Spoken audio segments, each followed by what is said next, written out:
کہتے ہیں کہ کیا آنکھیں بند کر کے نماز پڑھنے سے نماز نہیں ہوتی؟ بالکل جس نے بھی کہا غلط کہا، بلکہ فقہا نے واضح طور پہ لکھا ہے کہ اصل مطلوب شرع نماز میں خشوع و خضوع ہے، یعنی آپ کی توجہ دنیا کی طرف نہ ہو، اللہ کی طرف ہو، آخرت کی طرف ہو اور نماز کی جانب ہو، یہ مطلوب شرع ہے۔ اب اگر آنکھ کھول کر یہ چیز حاصل ہو سکتی ہے تو آنکھ کھول کر نماز پڑھنا مستحب ہوگا، اور اگر آپ یہ سمجھتے ہیں آنکھ کھولنے سے وسوسے آتے ہیں، آنکھ بند کر کے خشوع و خضوع قائم ہوتا ہے، تو آنکھ بند کر کے نماز پڑھنا مستحب ہوگا۔ اس پر کسی کا یہ فتویٰ جاری کرنا کہ آنکھیں بند کر کے نماز ہوتی نہیں، یہ بہت بڑا گناہ ہے۔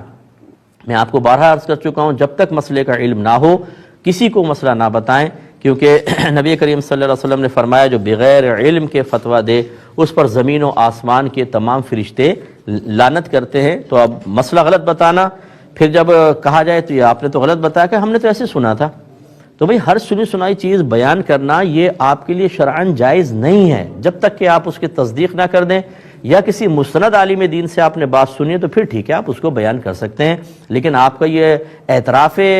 غلطی کرنا، اعتراف شکست کرنا کہ جی میں نے تو سنا تھا بس کسی سے، یہی ثابت کرتا ہے کہ غیر مستند ذرائع سے آپ نے ایک بات سنی لیکن بڑے باوثوق طریقے سے اس کو کسی کے سامنے بیان کر کے ثابت کرنے کی کوشش کی کہ مجھے بڑا مسئلہ آتا ہے، حالانکہ وہ مسئلہ آپ نے غلط بتایا، اس میں کوئی رعایت نہیں ہے، بہت بڑا گناہ ہے۔